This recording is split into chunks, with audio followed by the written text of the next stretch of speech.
जय हिंद दोस्तों। मैं विपिन गाइडेंस गुरु के इस ऑनलाइन प्लेटफॉर्म पर आपका स्वागत करता हूं। हम लोग वर्णमाला को पढ़ रहे थे और हम लोग जो पहले देख चुके हैं उसमें स्वर को देख चुके हैं। पिछली क्लास में हम लोगों ने व्यंजनों को प्रारंभ किया था, उसमें हमने व्यंजनों को देखा था।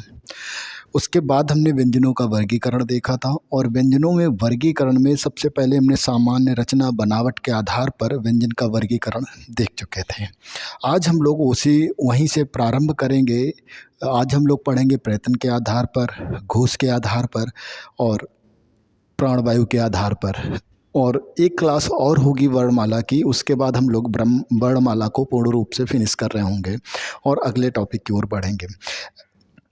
ये जो टॉपिक है एसएससी जीडी का सिलेबस नहीं है जो वर्णमाला है, लेकिन एसएससी जीडी का सिलेबस पढ़ाने के लिए ये वर्णमाला पर चर्चा करना बहुत ज़रूरी है। इसके बाद हम लोग शब्द शुद्धि, मतलब जिसे हम कह सकते हैं कि वर्तनी, उस पे चर्चा करेंगे। उसके बाद जो भी प्रीवियस ईयर के एसएससी जीडी के 2017 के चाहे क्वेश्चन रहे हों या 2019 के रहे हों या 2021 के रहे हों, सब पे हम लोग अच्छे से चर्चा करेंगे और सारे प्रीवियस ईयर क्वेश्चन को कर रहे होंगे। उसके बाद जो संभावित क्वेश्चन बनते हैं उन संभावित क्वेश्चनों पर भी चर्चा कर रहे होंगे कि कौन से क्वेश्चन किस तरीके से पूछे जा सकते हैं, क्या लेवल होता है, और उनके हम ऑप्शनों को भी अच्छे से देखेंगे। क्योंकि ऑप्शन से क्या होता है कि ऑप्शन जब हम अच्छे से देखते हैं तो कभी कभी क्या होता है कि प्रीवियस ईयर के क्वेश्चन तो रिपीट नहीं करते हैं, लेकिन उनके ऑप्शन रिपीट करते हैं। तो हम ऑप्शन और क्वेश्चन दोनों को बहुत अच्छे से पढ़ेंगे। तो हम लोग प्रारंभ कर लेते हैं। जो आज की हम लोगों की क्लास है, ये वर्णमाला की आपकी कौन सी क्लास है?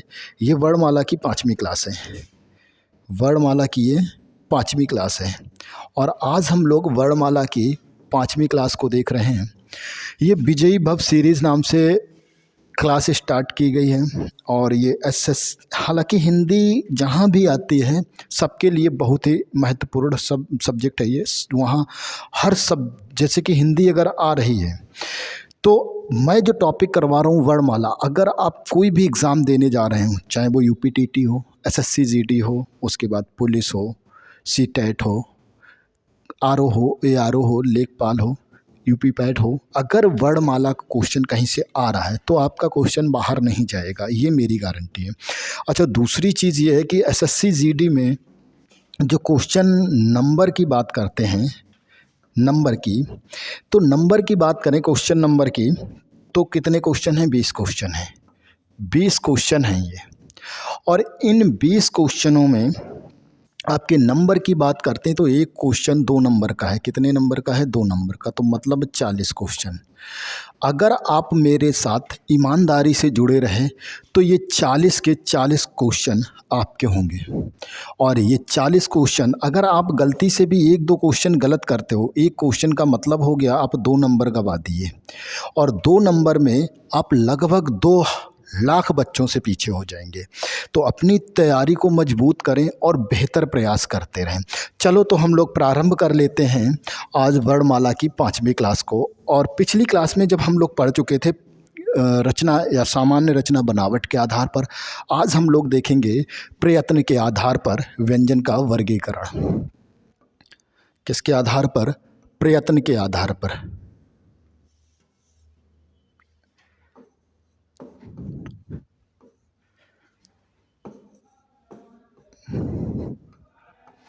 प्रयत्न के आधार पर व्यंजन का वर्गीकरण। व्यंजन का वर्गीकरण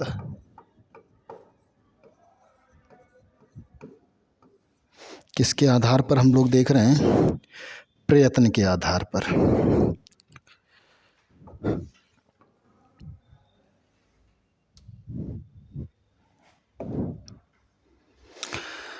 प्रयत्न के आधार पर व्यंजन का जब हम वर्गीकरण करते हैं तो इसमें हम क्या क्या देखेंगे? एक देखेंगे स्पर्शी व्यंजन।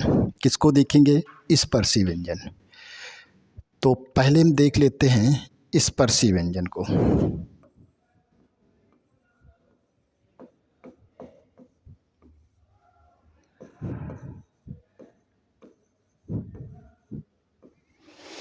स्पर्शी व्यंजन और उसके बाद देखेंगे स्पर्श संघर्षी व्यंजन। कौन से देखेंगे?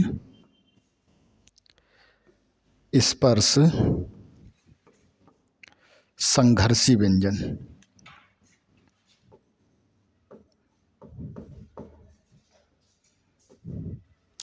स्पर्श संघर्षी व्यंजन।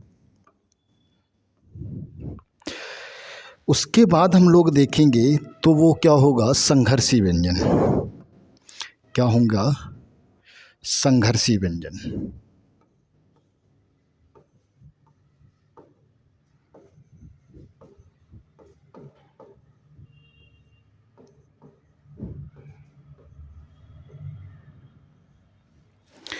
और हम लोग देखेंगे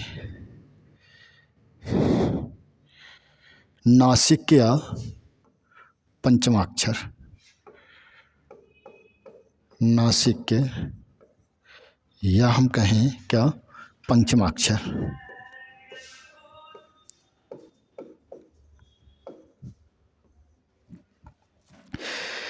अगर हम इनकी संख्या की बात करते हैं, किसकी बात करते हैं? संख्या की। तो संख्या कितनी होगी? देखो, एक स्पर्श व्यंजन की हम जब बात करते हैं, स्पर्श व्यंजन, इनकी संख्या होती है 16। स्पर्श संघर्षी व्यंजन की बात करते हैं तो इनकी संख्या होती है कितनी? 4। संघर्षी व्यंजन की बात करते हैं तो इनकी भी संख्या कितनी होती है? 4। और नासिक के व्यंजन की बात करते हैं तो इनकी संख्या होती है 5। चलो हम एक एक करके इन सबको देख लेते हैं। सबसे पहले हम देखते हैं स्पर्शी व्यंजन को। जब स्पर्शी व्यंजन को देखते हैं तो जैसे कि हमने कचट तप देखा है, का वर्ग, च वर्ग, ट वर्ग, ता वर्ग, पा वर्ग, तो जो ये वर्ग हैं उनके प्रथम 4 वर्ण क्या कहलाते हैं? स्पर्शी व्यंजन। लेकिन किसको? चा वर्ग के प्रथम 4 को छोड़कर। क्यों? क्योंकि चा वर्ग का जो प्रथम 4 वर्ण हैं वो स्पर्श संघर्षी व्यंजन कहलाते हैं। तो हम देखते हैं क्या? स्पर्शी व्यंजन। किसको देखेंगे? स्पर्शी व्यंजन को। तो जैसे कि हम अगर कहें का वर्ग, ये क्या है? का वर्ग। का वर्ग का प्रथम 4,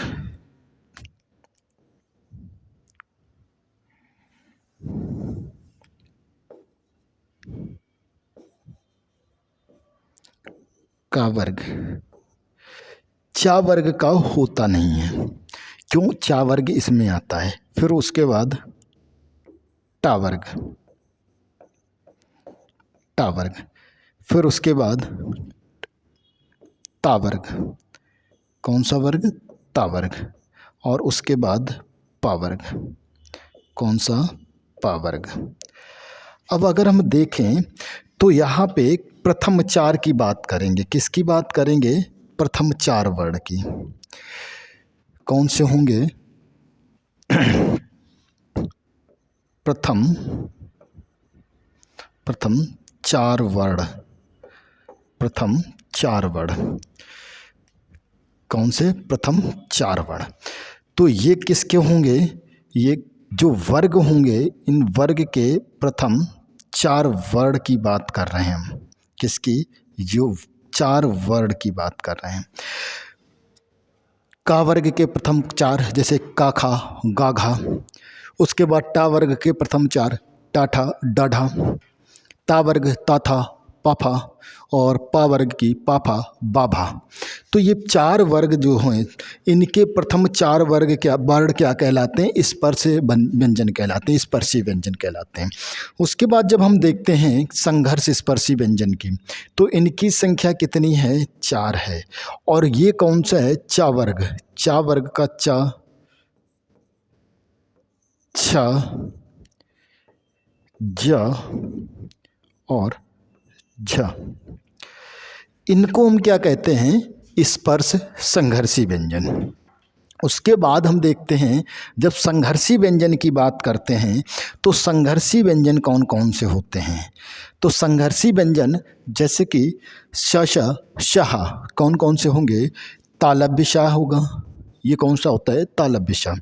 उसके बाद मूर्धन्य शाह होगा, मूर्धन्य शाह। और दंती शाह होगा। कौन सा? दंती शाह। और ये कंठ या अलीजीवा से उच्चरित होता है, कौन सा? हाँ। तो ये क्या होंगे? संघर्षी व्यंजन। ठीक है। नासिक के व्यंजन की बात करें तो ये कौन कौन से होते हैं, इनको देखते हैं। का वर्ग का पांचवा वर्ण, का वर्ग का पांचवा कौन सा होता है?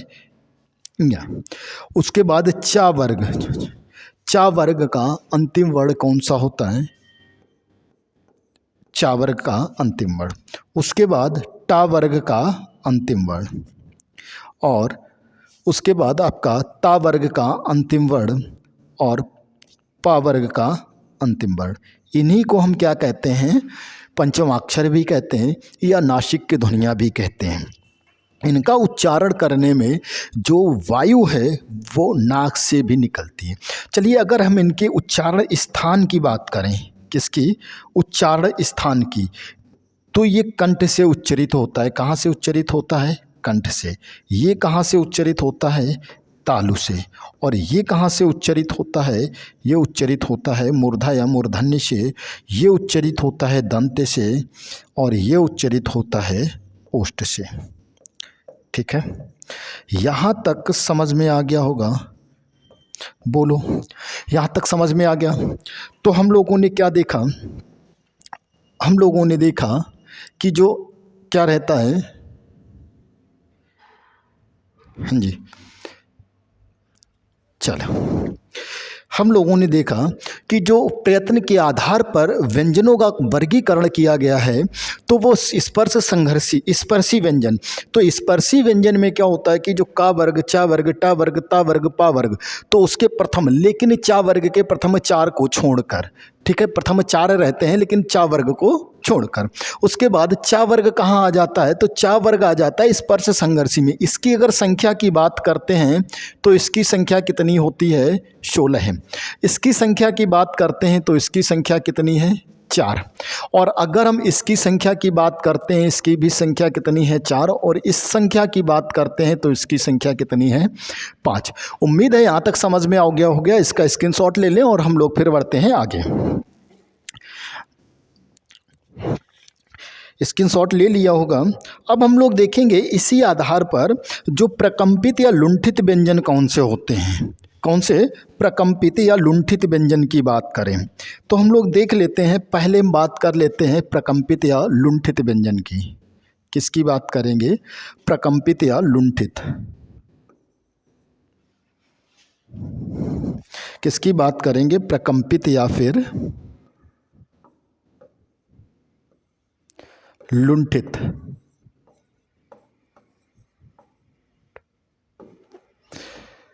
प्रकंपित या लुंठित की जब बात करते हैं तो इनकी संख्या कितनी है? भाई कोई बताएगा इनकी संख्या कितनी होती है प्रकंपित या लुंठित की, और होता कौन सा है? उसके बाद हम लोग देख रहे होंगे किसको? पार्श्विक व्यंजन को। किसको देखेंगे? पार्श्विक व्यंजन को।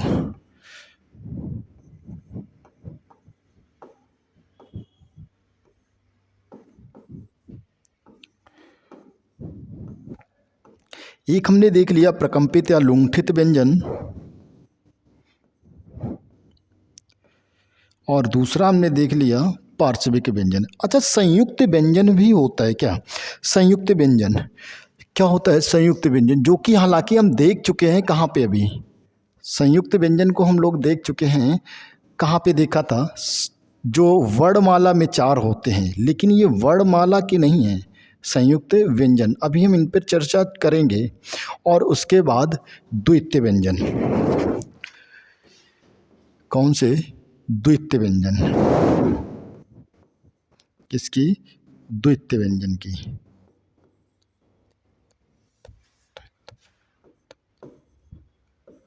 व्यंजन द्वैत या फिर युग्मक व्यंजन भी कहते हैं। क्या कहते हैं? युग्मक व्यंजन। व्यंजन। चलिए, तो हम लोग देख रहे हैं प्रकंपित को, पार्श्विक को, संयुक्त व्यंजन को, द्वितीय या युग्मक व्यंजन को। तो पहले इनको हम देख लेते हैं अच्छे से होते क्या क्या है। चलिए, तो प्रकंपित या लुंठित व्यंजन की जब हम बात करते हैं तो इनकी संख्या कितनी होती है? पहले तो हम इनकी संख्या को देखते हैं। इनकी संख्या कितनी होती है? और फिर ये होते कौन कौन से हैं। चलो भाई, अगर हम प्रकंपित या लुंठित व्यंजन की संख्या की बात करें तो इसकी संख्या होती है एक। कितनी होती है? एक होती है। कितनी होती है भाई? एक होती है। पार्श्विक की बात करें तो इसकी भी संख्या कितनी रहती है? एक। संयुक्त व्यंजन की बात करें तो देखो, संयुक्त व्यंजन जो वर्णमाला में हैं वो 4 हैं। कौन से? छत्रक, ज्ञ और स्रा। लेकिन यहाँ पे जो मैं बात कर रहा हूँ तो संयुक्त व्यंजन किसी का भी बनाया जा सकता है। जैसे मैं कहूँ संबल, जैसे मैंने एक वर्ड ले लिया, क्या कलर मैं चेंज कर लेता हूँ इसका, थोड़ा सा येलो कर लेता हूँ। जैसे मैंने कहा संबल, अब ये संबल शब्द लिखा है, रक्त लिख दिया। कौन सा लिख दिया? रक्त। एक लिख दिया मैंने वक्त। कौन सा लिख दिया? वक्त। ऐसे बहुत सारे शब्द हो सकते हैं। अच्छा, मुझे ये बताने की कोशिश करें कि ये क्या संयुक्त हैं? ये संयुक्त हैं या नहीं है? तो हम कोई भी किसी भी वर्णों का हम संयुक्त वर्ण बना सकते हैं। कोई भी संयुक्त हो सकता है। 2 या 2 से अधिक वर्णों के मेल से ही तो संयुक्त बनता है। तो यहाँ पे ये संयुक्त व्यंजन है। ठीक, उसके बाद द्वित या युग्मक व्यंजन हम किनको कहते हैं, इनको एक बार देख लेते हैं। जैसे मैंने लिखा दिल्ली, क्या लिखा? दिल्ली। अब ये देखो, इसको हम क्या कहेंगे? जैसे लिखा बिल्ली, क्या लिखा भाई? बिल्ली। अब बिल्ली जो लिखा है ये कैसा है? द्वित है या नहीं? जैसे मैंने लिखा पक्का, पक्का नहीं भाई साहब, कच्चा। कैसा लिखा? कच्चा। अब ये क्या है? द्वित व्यंजन है या नहीं है? या नहीं है भाई? ये कैसे हैं? द्वित या फिर युग्मक व्यंजन। यहाँ तक बात समझ में आ गई। संयुक्त व्यंजन हम किसी का भी बना सकते हैं, कितने भी निर्माण कर सकते हैं। और द्वित व्यंजन क्या होते हैं? जो सेम एक जैसे ही होते हैं। जैसे डबल ला आया, ये द्वित व्यंजन है। जैसे कि हम लिखते हैं ढक्कन, तो ढक्कन में ढा और आधा का रहता है, क्या लिख ही देते हैं, क्या रहता है? ढक्कन। जैसे मैंने लिखा ढक्कन, अब ये क्या है? द्वित व्यंजन है। जो डबल, एक अधूरा और एक पूरा रहता है और समान ही होता है, उसी को हम क्या कहते हैं? द्वित व्यंजन। पार्श्विक व्यंजन क्या होता है? हालांकि पार्श्विक व्यंजन हम पिछली क्लास में शायद नहीं बताए हैं, तो देख लेते हैं पार्श्विक व्यंजन होता क्या है। ये होता है कौन सा? ला। कौन सा होता है? ला। उसके बाद प्रकंपित या लुंठित की जब हम बात करते हैं, तो प्रकंपित या लुंठित की जब बात करते हैं, ये रहता है कौन सा? रा। ये कौन सा होता है? रा। इनका उच्चारण स्थान क्या है? इस पर हम लोग पिछली क्लास में चर्चा कर चुके हैं। इसको थोड़ा सा छोटा करके इसके बारे में थोड़ा और समझ लेते हैं। कुछ चीज़ें छूट रही हैं जो इसी पेज में मैं आपको बता देता हूँ। चलिए देख लेते हैं।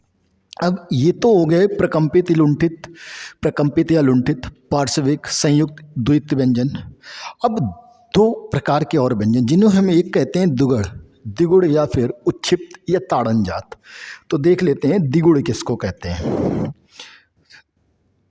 तो हम देखते हैं उच्छिप्त। उच्छिप्त हम कहें या फिर क्या कहें? द्विगुण। द्विगुण या हम कहें क्या? ताड़न जात। क्या कहें? ताड़न जात।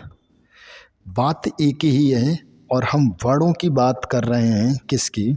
तो वो वर्ण हैं डा और ढा। कौन से हैं? डा और ढा। हालांकि यहाँ से इनसे बहुत से क्वेश्चन बनते हैं, जैसे कि डा ढा का प्रयोग कहाँ पर होता है और कहाँ पर नहीं होता है। कहाँ पर नहीं होता है तो मैं उनकी बात करूं तो जो कभी भी इन वर्णों से शब्द की शुरुआत नहीं होती, मतलब कोई भी शब्द की शुरुआत इन वर्णों से नहीं होती, पहली चीज़। दूसरा क्या है कि इन वर्णों से जो जब भी हम अंग्रेजी वर्ड लिखते हैं तब इन वर्णों का प्रयोग नहीं करते हैं। जैसे कि मैंने लिखा मेडिकल, तो मेडिकल में डा आया है तो वहाँ पे हम इस डा का प्रयोग नहीं कर रहे, टा वर्ग का जो डा रहता है उसका प्रयोग कर रहे होते हैं। उसके बाद एक जैसे कि कभी भी अनुस्वार इसके पहले या बाद में, इन दोनों के पहले या बाद में कभी भी वर्ण में अगर क्या है अनुस्वार का प्रयोग किया गया है, मतलब नासिक ध्वनि है, तो भी हम इनका प्रयोग नहीं करते हैं। उसके बाद अगर हम उपसर्ग की बात करते हैं, उपसर्ग के बाद ये कहीं पे भी शब्द में आते हैं तब भी हम इनका प्रयोग नहीं करते हैं। जैसे कि मेंढक की बात करें तो मेंढक में हम डा का प्रयोग करते हैं, इनका उच्छिप्त का कोई प्रयोग नहीं होता है। और आगे अगर हम देखें तो एक आपका छूट रहा है, कौन सा, एक और आपका हो जाएगा संघर्षहीन। क्या कहेंगे, संघर्षहीन। अब संघर्षहीन कौन होते हैं, संघर्षहीन किसकी बात करें, संघर्षहीन। अब संघर्षहीन कौन से होते हैं भाई, इनको अगर हम देखें तो ये दो हैं, कौन कौन से, एक तो है या और एक है वाह। कौन सा है, एक है या और एक है वाह, या और वाह। इनके उच्चारण स्थान कहाँ से उच्चरित होता है, इन पे हम लोग चर्चा तो फिलहाल कर चुके हैं कि ये कहाँ से उच्चरित होते हैं। लेकिन इन दोनों के बारे में एक बात बता दूं, ये कैसे होते हैं, अर्ध स्वर बोले जाते हैं। कैसे होते हैं, इनको हम क्या कहते हैं, अर्ध स्वर कहते हैं, अर्ध स्वर कहते हैं। क्या कहते हैं भाई, अर्ध स्वर कहते हैं इनको, ये अर्ध स्वर होते हैं ये दोनों। तो आज हम लोगों ने अभी क्या देखा, प्रयत्न के आधार पर, और प्रयत्न के आधार पर तो पहले हमने देखा स्पर्शी व्यंजन, इनकी संख्या कितनी थी, 4 थी, 16 थी। और उसके बाद स्पर्श संघर्षी की बात की तो स्पर्श संघर्षी कितने थे, 4 थे। कौन से, चा वर्ग के प्रथम 4। उसके बाद हमने देखा जो संयुक्त व्यंजन, जो हमने संबल, वक्त, रक्त ये बनाए हुए थे। उसके बाद हमने देखा द्वितीय व्यंजन, जैसे दिल्ली, बिल्ली, कच्चा, उसके बाद ढक्कन। उसके बाद हम लोगों ने देखा प्रकंपित या लुंठित। प्रकंपित या लुंठित की बात करें तो केवल एक ही होता है और होता है रा। उसके बाद पार्श्विक, इसकी बात करें तो ये भी एक ही होता है और कौन सा होता है, ला। उसके बाद संयुक्त व्यंजन को तो संयुक्त हम देख चुके हैं। उसके बाद उच्छिप्त और द्विगुण की बात करें तो डा और ढा होते हैं। संघर्षहीन या और वाह होते हैं। अब हम लोग इसका स्क्रीनशॉट ले लें और उसके बाद हम लोग आगे बढ़ते हैं। अब हम देखेंगे अल्प प्राण और वायु प्राण, मतलब कि प्राण वायु के आधार पर, प्राण वायु के आधार पर। अब अगला हमारा वर्गीकरण क्या होगा, प्राण वायु के आधार पर, प्राण वायु के आधार पर, प्राण वायु के आधार पर। अब जब प्राण वायु के आधार पर हम देखते हैं तो यहाँ पर 2 कंडीशन बनती हैं। वो हैं क्या, देखो, एक कंडीशन ये आती है कि एक को कहते हैं हम अल्प प्राण और एक को कहते हैं क्या, महाप्राण। एक को क्या कहते हैं, अल्प प्राण, इसको हम कहते हैं अल्प प्राण, और इसको कहते हैं महाप्राण। क्या कहते हैं, महाप्राण। अच्छा, अल्प प्राण क्या होता है और महाप्राण क्या होता है, इसको हम थोड़ा सा समझ लेते हैं। जैसे मैं बात करूं अल्प प्राण की, तो देखो अल्प का अर्थ क्या होता है कि मतलब कम, क्या होगा, कम। और प्राण का अर्थ क्या होगा, वायु। जब वर्णों का उच्चारण करने में, जिन वर्णों का उच्चारण करने में मुख से कम वायु निकलती है उनको हम क्या कहते हैं, अल्प प्राण। महा की बात करें तो यहाँ पे क्या होगा, महा मतलब अधिक, क्या होगा, अधिक। और प्राण का मतलब वायु। तो जिन वर्णों का उच्चारण करने में मुख से वायु कैसी निकले, अधिक निकले, ज़्यादा निकले, तो वो होंगे महाप्राण। अच्छा, कहाँ कहाँ होते हैं इनको हम देख लेते हैं। जैसे का वर्ग है, का, खा, गा, घा, या। उसके बाद चा, छा, जा, झा, ट ठ ड ढ ण त थ द ध और न। प प फ ब भ और म। अब देखते हैं भाई, इसका थोड़ा सा हम वर्गीकरण करें। देखो,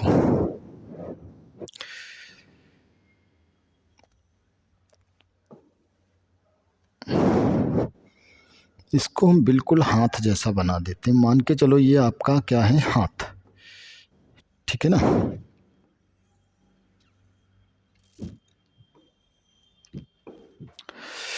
अब यहाँ पे देखो, तो अब अल्प प्राण कौन सा होता है और वर्ग महाप्राण कौन सा होता है। तो ये है किसी भी वर्ग का पहला, दूसरा, तीसरा, चौथा, पांचवा। पहला, दूसरा, तीसरा, चौथा और पांचवा वर्ग। अब देखो अल्प प्राण क्या होता है, जहां पर कम वायु निकले। कैसी निकले, कम वायु। अब कम वायु कहाँ पे होती है, देखो, एक तो होता है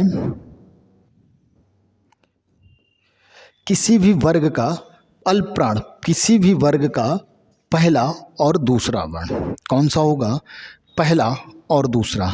पहला वर्ग हो गया और दूसरा वर्ग हो गया। संख्या कितनी हो गई, 10। उसके बाद कितने रहते हैं, कौन कौन से, अंतस्थ व्यंजन किसके अंतर्गत आएंगे, अंतस्थ व्यंजन किसके अंतर्गत आते हैं, बताओ भाई। अंतस्थ व्यंजन किसके अंतर्गत आते हैं, इसी के अंतर्गत। तो हम लोग अल्प प्राण की बात कर रहे हैं, तो अल्प प्राण क्या क्या हो जाएगा, देखो, पहला ये आता है सगोस के अंतर्गत, पहला, तीसरा और पांचवा, संख्या हो गई 15 है। उसके बाद अंतस्थ व्यंजन, किसकी बात करें, अंतस्थ व्यंजन। अंतस्थ व्यंजन की संख्या कितनी होती है, 4।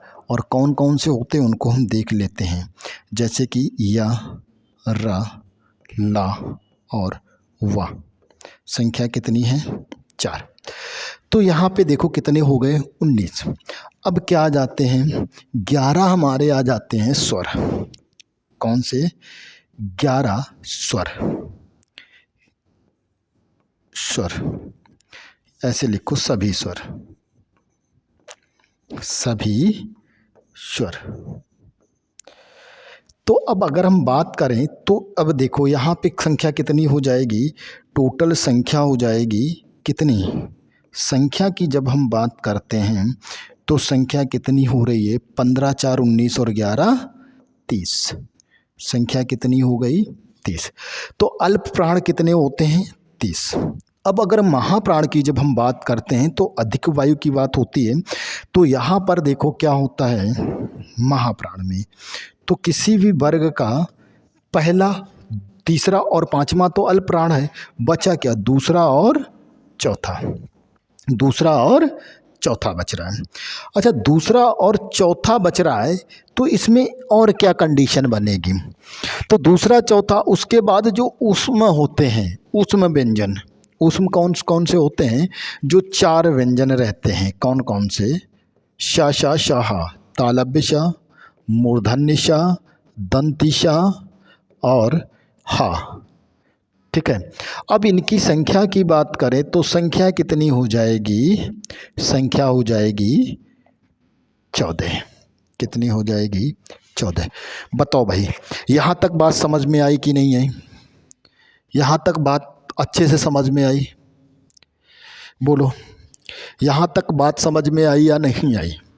अल्प प्राण की जब हम बात करते हैं तो अल्प प्राण को, जैसे कि प्राणवायु के आधार पर हमने जब वर्गीकरण किया तो यहाँ पे 2 कंडीशन बन गई, एक अल्प प्राण और एक महाप्राण। अल्प प्राण को जब मुख से जो वायु निकलती है वो मुख से वायु कितनी निकलेगी, कम। और कम कौन सी कंडीशन होती है, किसी भी वर्ग का पहला, तीसरा और पांचवा। उसके बाद अंतस्थ व्यंजन। अंतस्थ पे कितने होते हैं? 4। कौन कौन से होते हैं? य, र, ल, व। उसके बाद सभी स्वर। सभी स्वर हमारे 11 हैं, संख्या हो जाती है 30। जब हम महाप्राण की बात करते हैं, जो मुख से वायु निकलती है वो अधिक निकलती है, तो उनकी संख्या की बात करें तो 14 हो जाते हैं। अब यहाँ पे हमने पहला, तीसरा और पांचवा अल्प प्राण में लिया है, तो दूसरा और चौथा क्या हो जाएगा? महाप्राण हो जाएगा।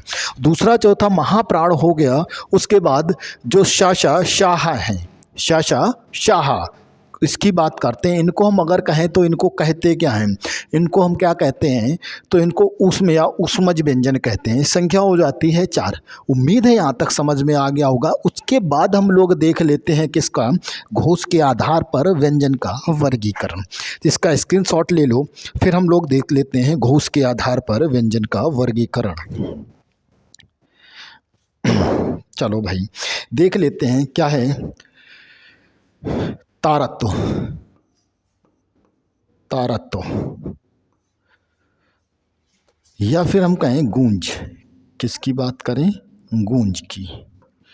या बात आती है घोष। किसकी? घोष की। या हम इसी को कहें प्रकंपन। क्या कहें? प्रकंपन। या इसी को कंपन के आधार पर क्या कहें? कंपन के आधार पर, के आधार पर, आधार पर व्यंजन का वर्गीकरण। व्यंजन का वर्गीकरण क्या कहेंगे? व्यंजन का वर्गीकरण।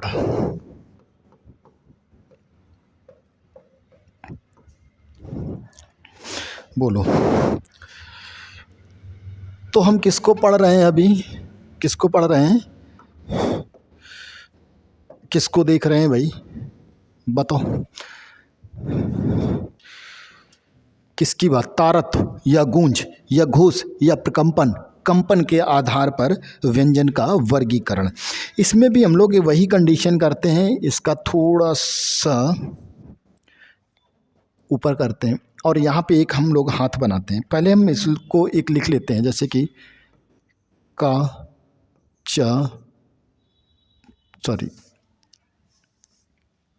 का, खा, ग, घा और इंग। उसके बाद च, छ, ज, झ,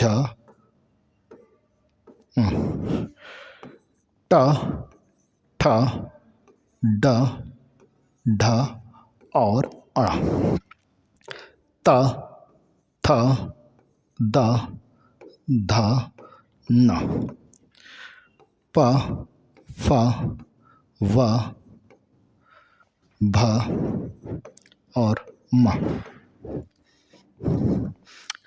कलर थोड़ा सा चेंज करें और देख लेते हैं।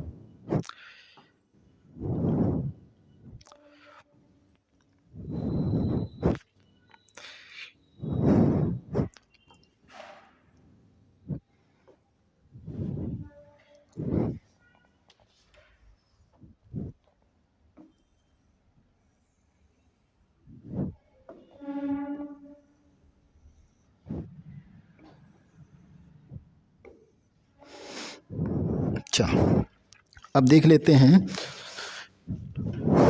अब देखो यहाँ पे हम एक लिख लेते हैं। कौन सी? श,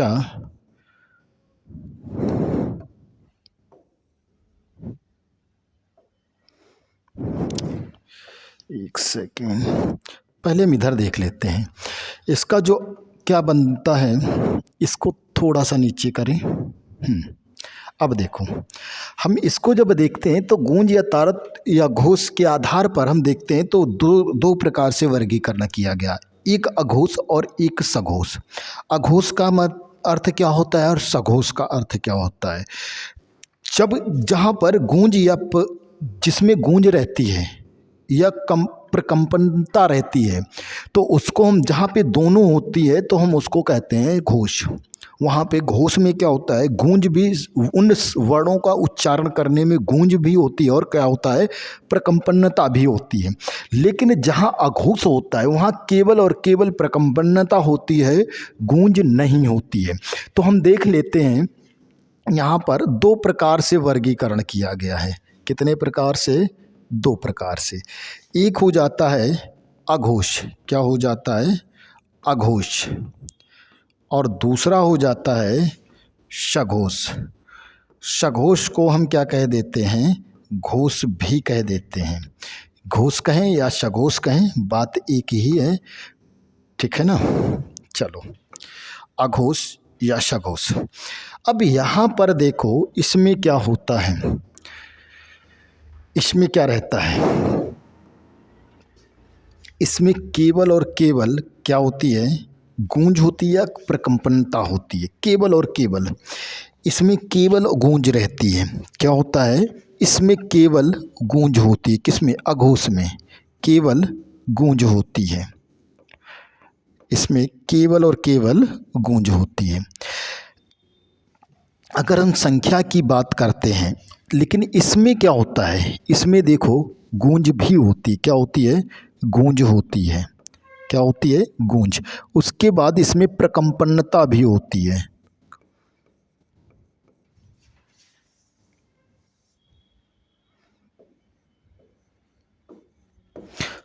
क्या रहती है? प्रकंपन्नता भी होती है।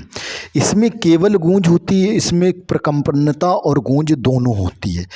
अब अघोष क्या होता है और सघोष क्या होता है? अघोष होता है किसी भी वर्ग का पहला और दूसरा। अब किसी भी वर्ग का हमने पहले बताया था, ये पहला होता है, ये दूसरा होता है, ये तीसरा, ये चौथा और ये पांचवा। तो अब किसी भी वर्ग का मतलब कि ये और ये संख्या कितनी हो जाएगी? 10। कितनी हो जाएगी? 10। तो किसी भी वर्ग का पहला और दूसरा, ये क्या कहलाता है? अघोष कहलाता है। क्या कहलाता है? अघोष कहलाता है। इसके बाद 3 और वर्ण होते हैं। कौन से 3 वर्ण और होते हैं? जिनको हम श कहते हैं। देखो, एक रहेगा हमारा श, एक रहेगा श और एक होगा श। उसके बाद य, र, ला, वा और हा। ऐसे नहीं, थोड़ा सा हम स्पष्ट लिख दें। ये होता है या, रा, ला, वा और हा। अब यहाँ पे देखो क्या कंडीशन है, पहला, दूसरा और उसके बाद शा, शा और शा। संख्या की बात करें तो ये संख्या कितनी हो गई भाई? ये संख्या कितनी हो गई? संख्या हो गई 13। कितनी हो गई? 13 हो गई। कितनी हो गई? 13। ठीक। अब इसकी बात करें तो यहाँ पे देखो सघोष में क्या होता है, इसमें गूंज और प्रकंपनता दोनों होती है। ये किसी भी वर्ग का तीसरा, चौथा, पांचवा। यहाँ पहला दूसरा हो गया तो यहाँ पे कि तीसरा, चौथा और पांचवा रहेगा। उसके बाद क्या होता है, जो इधर ये 5 बच्चे हैं, अंतस्थ। अंतस्थ मतलब यारा लावा, अंतस्थ। ठीक है। अंतस्थ कौन कौन से होते हैं? या, रा, ला और वा। ये, और उसके बाद एक और आ जाता है प्लस में हा। तो संख्या कितनी हो गई यहाँ पे? 15 और 4 19 और 1 20। उसके बाद सभी स्वर। कौन से? सभी स्वर। सभी स्वर। अब देखो अगर हम संख्या की बात करते हैं तो यहाँ पे भाई साहब संख्या कितनी हो जाएगी? बोलो भाई, संख्या कितनी हो जाएगी? संख्या हो जाएगी 31। संख्या कितनी हो जाएगी? 31। बोलो यहाँ तक बात समझ में आई या नहीं आई? तो अभी हमने क्या देखा कि गूंज या तारत्व के या घोष या प्रकंपनता के आधार पर वर्गीकरण किया। तो यहाँ पे दो प्रकार से वर्गीकरण होता है, एक होता है अघोष और दूसरा होता है सघोष। अघोष में क्या होता है, ऐसे वर्ण जिनका उच्चारण करने में मुख से कि जो केवल और केवल क्या निकलती है, गूंज निकलती है, उनको हम कह देते हैं अघोष।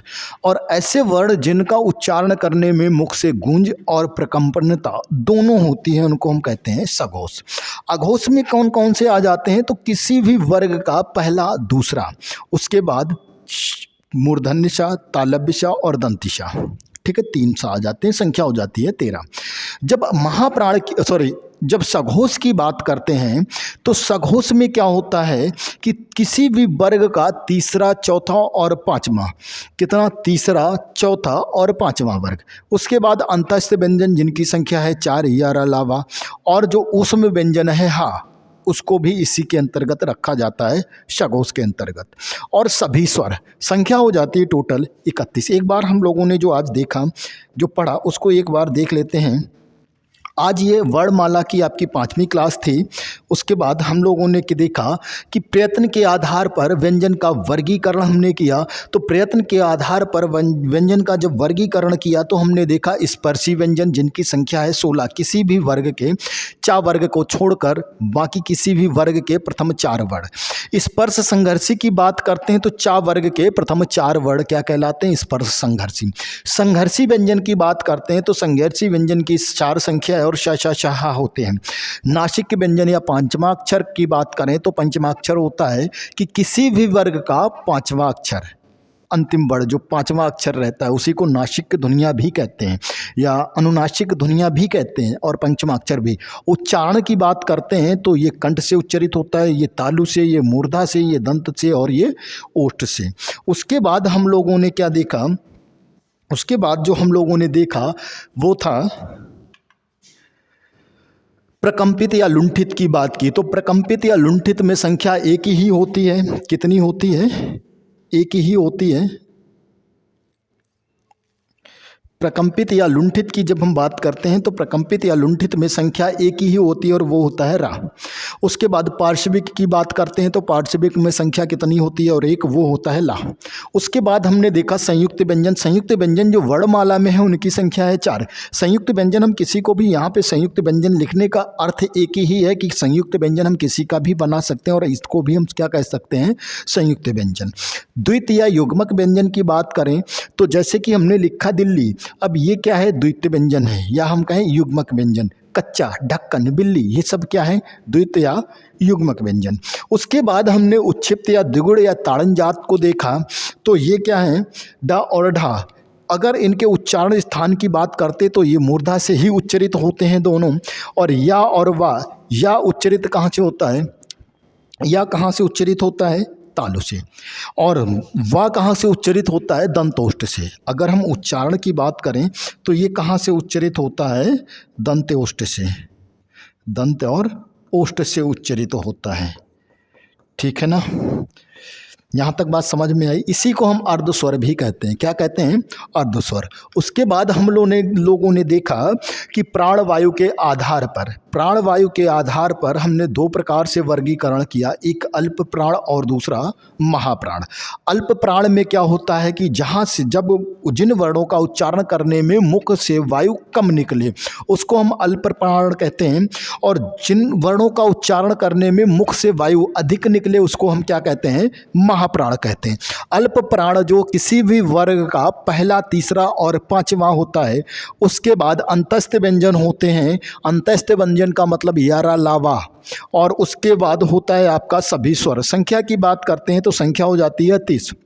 महाप्राण की जब हम बात करते हैं तो यहाँ पे क्या होता है, मुख से वायु अधिक निकलती है, तो यहाँ पे अधिक वायु, तो किसी भी वर्ग का तीसरा, चौथा और 5वां अल्प प्राण में हमने देख लिया, तो बचा क्या, दूसरा और चौथा। तो किसी भी वर्ग का दूसरा और चौथा। उसके बाद 4 वर्ण जो होते हैं ऊष्म या ऊष्मज व्यंजन, शशा, शहा, संख्या हो जाती है 14। तो यहाँ हमने देखा क्या, प्राणवायु के आधार पर।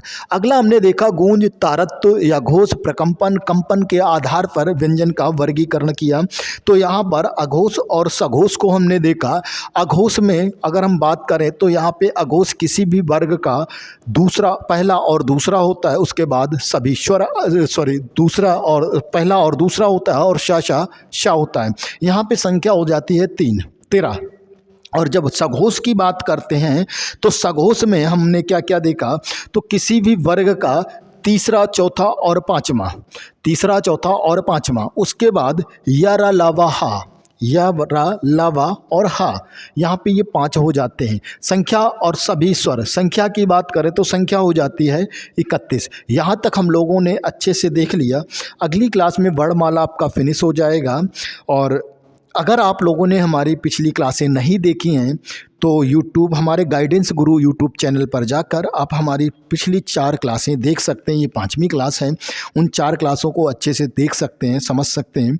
और अगर कोई आपका क्वेश्चन उसके बाद भी बचता है तो आप हमें कमेंट बॉक्स में जाकर उस क्वेश्चन को रख सकते हैं और उसका जवाब आपको ज़रूर दिया जाएगा।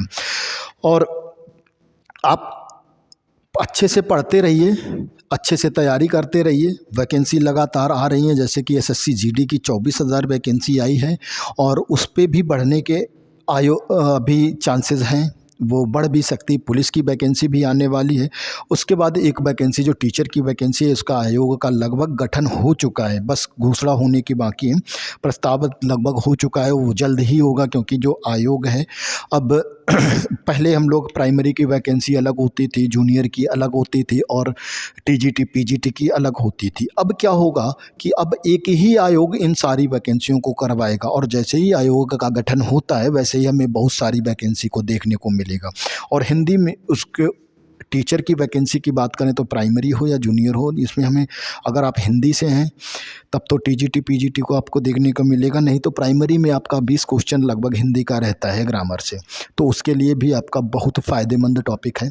आप अच्छे से पढ़ते रहें। इसी आशा के साथ मिलते हैं अगली क्लास में। आप स्वस्थ रहें, मस्त रहें और अपनी तैयारी अच्छे से करते रहें। नमस्कार, धन्यवाद।